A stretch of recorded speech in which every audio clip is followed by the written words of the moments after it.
Na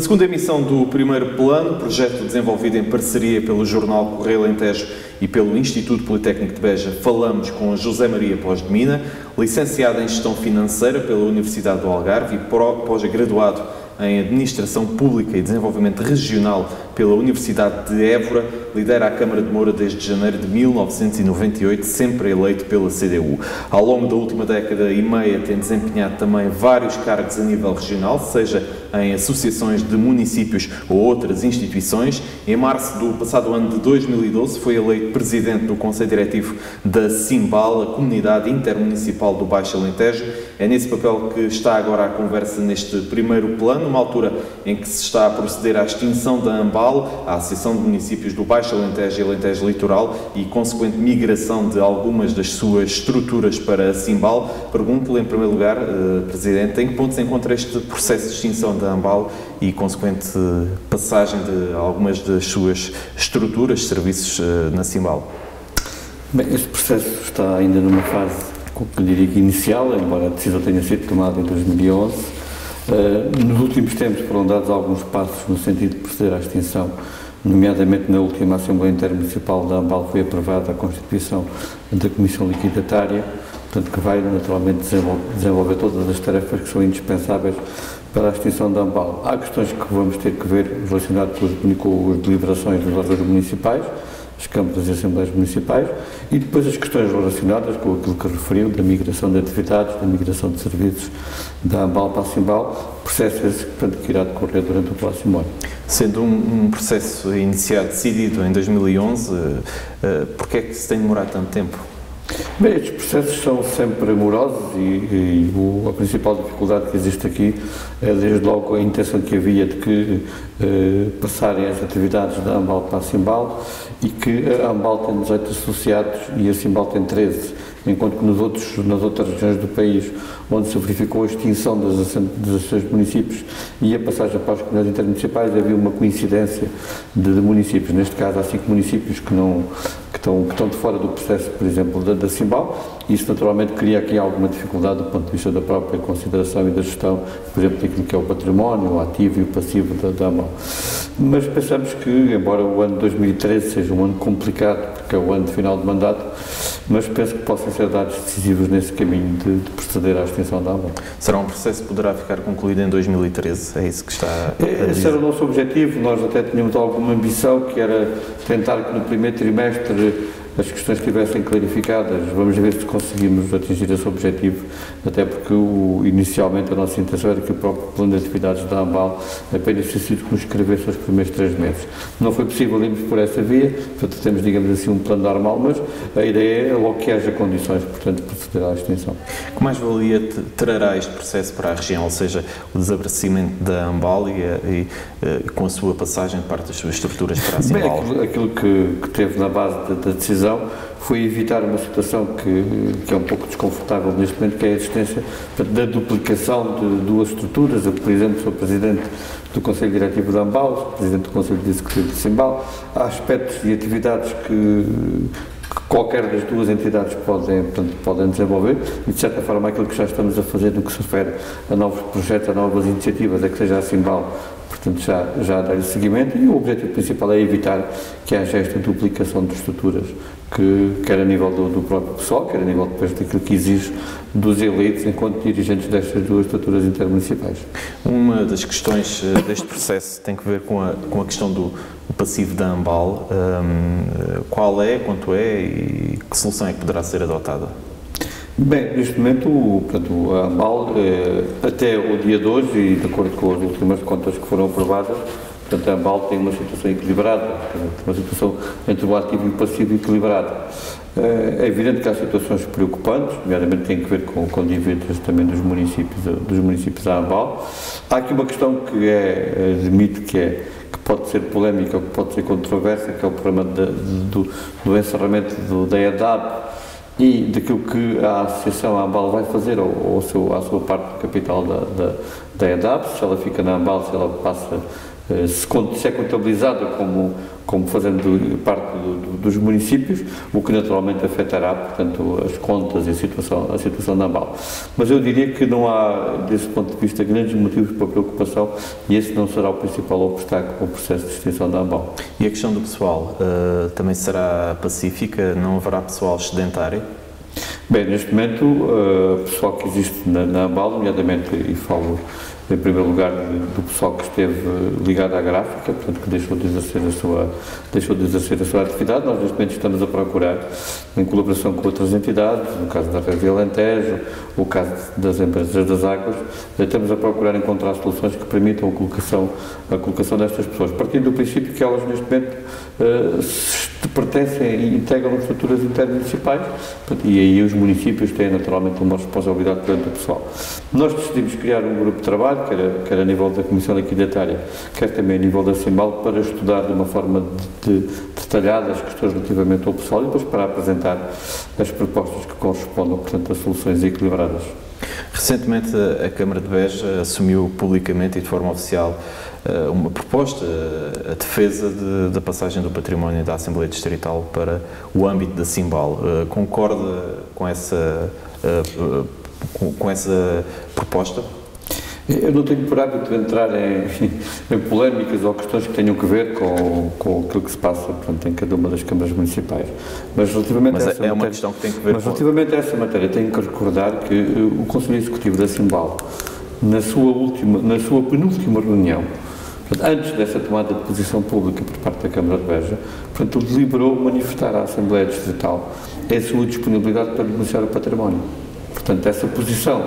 parte da CIMBAL já tinha sido tomada, é evidente que ela foi tomada tendo em consideração que a própria proposta inicial do Orçamento do Estado previa uma coisa que era completamente disparatada, que era a passagem pura e simples do património da Assembleia Distrital para o Estado, quando nós entendemos que isso não deve acontecer, e nesse sentido abriu-se um processo de contacto e negociação entre a Presidência do Conselho Executivo da CIMBAL e a Presidência da Assembleia Distrital, portanto, no sentido de encontrar uma solução para a questão do património. Como a proposta de Orçamento de Estado devia ser alterada e não contempla, e dá agora um prazo de 6 meses para clarificações a nível do património, portanto, nós entendemos continuar nesta linha de contactos e encontrar uma solução. Agora, não é propriamente aquela ideia que a Câmara de Beja apresentou, que tinha que ver com a questão do pessoal do museu. Acho que essas questões têm que naturalmente ser vistas com mais prudência. A passagem do património parece-nos que é perfeitamente plausível e que é uma boa medida, a passagem do património da Assembleia Distrital para os municípios, até porque a Assembleia Distrital, tirando a questão do Odmira, que depois terá que ser resolvida, uma vez que a CIMBAL tem 13 municípios e a Assembleia Distrital envolve 14, acho que é uma boa medida. Quanto a todas as questões que têm a ver com o funcionamento das próprias estruturas, o caso do museu ou o caso do pessoal, são questões que, do meu ponto de vista, têm que ser vistas com mais prudência e que não podem ser dissociadas do quadro geral do que é que vai acontecer com o processo da AMBAL e o que é que se pretende fazer da CIMBAL. Está ligado à vida pública, às autarquias há 2 décadas, pelo menos. É um homem atento àquilo que tem sido a evolução da região. Pergunto qual é a sua maior preocupação relativamente àquilo que é o atual quadro do Baixo Alentejo? Bem, a principal preocupação tem que ver com a ausência de uma efetiva política que aproveite as potencialidades da região.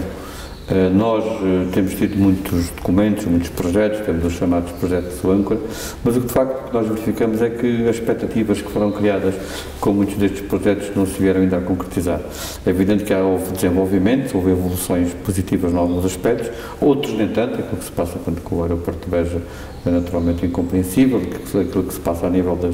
das acessibilidades é incompreensível, a própria ausência neste momento da possibilidade de uma articulação entre aquilo que é o complexo de Sines e esta região naturalmente é incompreensível, e há que de facto ter uma outra atitude, uma outra intervenção a nível dos grandes projetos de desenvolvimento regional que, do meu ponto de vista, têm que estar ligados com aquilo que é a realidade de cada um dos municípios e procurar tirar partido de aspectos relacionados com nossas avalias do ponto de vista patrimonial, do ponto de vista turístico, a nossa agricultura, a fileira das energias renováveis. Nós temos uma região com grandes potencialidades. Eu costumo dizer que, mais do que nós estarmos a reclamar que o país olhe para nós ou que nos trate de uma forma discriminatória do ponto de vista positivo, nós devemos colocar ao serviço do país. Estamos num período de crise, estamos num período complicado. Nós só podemos sair desta crise através do aproveitamento das nossas potencialidades. Só podemos sair desta crise através de um aumento da produção. E, naturalmente, que a região do Baixo Alentejo, e o Alentejo no seu contexto, pode dar uma importante ajuda ao país, pondo ao serviço do país as suas capacidades e as suas potencialidades. A agricultura é a maior potencialidade da região? É uma das grandes potencialidades. Eu aqui, nesta fase, eu prefiro utilizar a expressão fileira agroalimentar, que é um pouco mais ampla e mais alargada do que a agricultura. É evidente que nós temos os solos com boas condições, temos as áreas regadas pela Alqueva, temos muito mais áreas que as áreas regadas pela Alqueva, portanto, que podem ser aproveitadas, e penso que esta questão de valorizar a agricultura, portanto, a agricultura tem que ser, a agricultura e os produtos agroalimentares têm que ser um importante pilar para o desenvolvimento da região. Durante muitos anos, e você falou disso, dos projetos âncora, falou-se muito do triângulo de desenvolvimento do Baixo Alentejo, composto por Alqueva, pelo aeroporto e pelo Porto de Sines. Esse triângulo existe efetivamente, é de facto, será de facto a âncora para o desenvolvimento da região? Faz sentido ainda falar hoje em dia deste triângulo de desenvolvimento? Eu penso que esses três projetos são importantes e, naturalmente, que qualquer estratégia de desenvolvimento regional ou até de desenvolvimento do país não pode deixar de ter em conta esses elementos, até porque há muito investimento feito nesse dominado triângulo. Eu, pessoalmente, costumava dizer, meio a brincar, meio a sério, que nunca gostei da expressão do triângulo, porque o triângulo, portanto, é uma figura geométrica fechada. E nós não precisamos de coisas fechadas, nós precisamos de coisas abertas, nós precisamos de coisas que irradiem, precisamos de coisas que se interligam com todos os outros setores. Portanto, esses três componentes, sendo uma componente importante, não podem ser as únicas a serem tidas em conta, portanto, na estratégia de desenvolvimento para a região. E daí falamos da questão da agricultura, não só a agricultura de regadio, como também a agricultura de sequeiro, as questões relacionadas com outras fileiras da área agroalimentar, a questão do próprio setor mineiro, a questão da fileira das indústrias renováveis, que também pode desempenhar aqui um importante papel, a valorização do nosso património e da riqueza e diversidade das nossas aldeias, vilas e cidades. Temos um grande manancial que pode ser aproveitado, que terá que ter em conta esses elementos, mas que não podem ser, digamos assim, os únicos elementos a ter em conta no desenvolvimento da região. Não gosto da expressão triângulo porque faz lembrar essa figura geométrica fechada, vendo um desenvolvimento aberto a mais atividades. O Politécnico de Beja entra também nessa linha de criar potencial para a região. É evidente que sim, até a componente da educação, da formação, da investigação é uma componente importantíssima. É evidente que o ensino superior ocupa aqui, portanto, um papel fundamental, aquilo que é a capacidade que o Politécnico tem, que o seu serviço da região, eu acho que é importante. A própria rede de escolas que existem profissionais na região também são um importante fator, porque são um importante fator de formação dos nossos jovens a um nível que é também necessário qualificar para dar resposta às necessidades que possam surgir, a própria rede das escolas secundárias, e depois também há algumas iniciativas importantes do ponto de vista da investigação que têm vindo a ser desenvolvidas. Eu, portanto, citava duas que se têm destacado nos últimos tempos, que é o caso do CEBAL, portanto, que tem uma atividade importante do ponto de vista de investigação, centrado na questão dos agroalimentares e afins, e depois o trabalho importante que tem sido feito do ponto de vista de investigação através da lógica, não é tanto querendo puxar aqui a brasa à sardinha de Moura, mas tendo em conta que é um importante trabalho de investigação que tem sido feito na área das energias renováveis e que mostram que aqui na nossa região é possível, portanto, é possível investigar, é possível depois colocar essa investigação ao serviço do desenvolvimento e voltando ao ponto de partida, portanto, o IPB está ligado, quer a um projeto, quer outro, no caso da lógica o IPB é acionista da lógica, portanto está também ligado ao CEBAL, portanto será um importante instrumento para permitir o desenvolvimento da região e por isso mesmo nos últimos tempos um conjunto de entidades da região, o IPB, a Cimbal, a EDIA, a Empresa das Águas, a Câmara de Beja, o NERD, a ACOS, a entidade regional de turismo, portanto têm-se encontrado periodicamente até no sentido de trocarem impressões e também de delinearem estratégias de desenvolvimento, tal como nós criámos aqui, embora a expressão não seja muito do agrado hoje, isso tenha uma conotação negativa, nós também aqui a nível da região recentemente criámos uma espécie de uma troika, né, composta pela Cimbal, pela entidade regional de turismo e pelo NERD, portanto que tem permitido a articulação em conjunto com outras entidades e tem-nos permitido, portanto, ser protagonistas de algumas intervenções importantes do ponto de vista da afirmação de defesa dos interesses da região, em que as matérias relativamente às acessibilidades se têm destacado, bem como outras nas quais têm motivado a tomada de posição, as questões do aeroporto e mesmo as questões do Alqueva, que têm permitido tomadas de posições conjuntas de várias entidades. Voltando aqui à questão do Politécnico, sente que a instituição está a cumprir aquilo que devem ser os seus objetivos? Eu penso que nesta fase, portanto, está, tendo em conta os meios que tem ao seu dispor, a conjuntura que temos, as dificuldades que existem hoje, portanto, com o ensino público, é evidente que penso que no essencial está a cumprir, embora, naturalmente, nós devemos sempre, e essa é uma ambição que todos devemos ter em todas as entidades que estamos a procurar sempre, portanto, fazer mais e melhor. Como se pode o Politécnico afirmar no plano nacional quais devem ser as suas prioridades? Eu penso que as prioridades de uma instituição como o Politécnico têm que estar ligadas àquilo que são as prioridades da região. E penso que hoje, aquilo que é o ensino superior, nós não podemos ter cursos que durem sempre. Quer dizer, portanto, os cursos têm que estar ajustados àquilo que são as necessidades e perspectivas da região e penso que a questão da agricultura, embora naturalmente sabemos que há algumas dificuldades nessa matéria, mas penso que a agricultura continua a ser um importante polo e aí, portanto, o Politécnico, através da sua Escola Superior Agrária, tem desempenhado um papel importante. Depois as outras vertentes que o Politécnico tem, também penso que são essenciais para garantir, portanto, a formação dos nossos jovens e a atração dos nossos jovens. Agora, o que nós precisávamos era que a própria é a questão da articulação entre todas as entidades, e mesmo a nível do ensino superior, a articulação e a colaboração com a Universidade do Algarve, a articulação e a colaboração com a Universidade de Évora, com o Politécnico de Setúbal, portanto, que são aqui aqueles, e falando daqueles que estão aqui dentro das nossas proximidades, porque a lógica terá que ser sempre uma lógica de complementaridade entre as diversas instituições que intervêm no ensino superior, não se limitando apenas ao mero ensino, mas, eu volto a dizer, um trabalho importante do ponto de vista daquilo que é a investigação. Penso que neste momento está a ser, por exemplo, desenvolvida uma iniciativa que me parece interessante,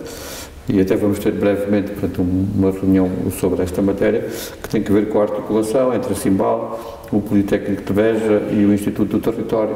portanto, em todos também do que é ajudar a delinear, portanto, uma estratégia de desenvolvimento para a região, que tire partido das nossas potencialidades e que também ajude um outro trabalho que nós temos estado a fazer em algumas áreas, que é a preparação daquilo que é o futuro período de programação comunitária, ou seja, o chamado período 14-20, que, embora o ano que vem seja um ano complicado porque é ano de eleições, mas nós temos a responsabilidade, portanto, de participar na sua preparação. Estamos praticamente a chegar ao final deste primeiro plano, mas deixe-me perguntar-lhe como é que perspectiva o ano 2013? Vejo o ano 2013 com muita preocupação. O 13 não é porque seja o número de azar, mas aquilo que tem acontecido nos últimos anos tem sido extremamente negativo do ponto de vista das orientações que têm vindo a ser seguidas no nosso país. Portanto, nós estamos, digamos assim, a caminhar por um fosso que é muito complicado. E aí, naturalmente, vejo com preocupação. Mas também tenho que dizer que vejo também que muitas entidades,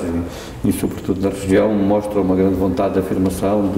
de desenvolver iniciativas e de inverter este rumo de coisas, para ter, por natureza, sou otimista também. Queria deixar uma mensagem, portanto, de esperança e de confiança de que temos direito e havemos de conseguir um futuro melhor. José Maria Posmino, obrigado por ter estado neste primeiro plano. Relembro que esta é uma parceria entre o Jornal Correio Alentejo e o Instituto Politécnico de Beja. Estaremos de regresso em fevereiro com um novo convidado.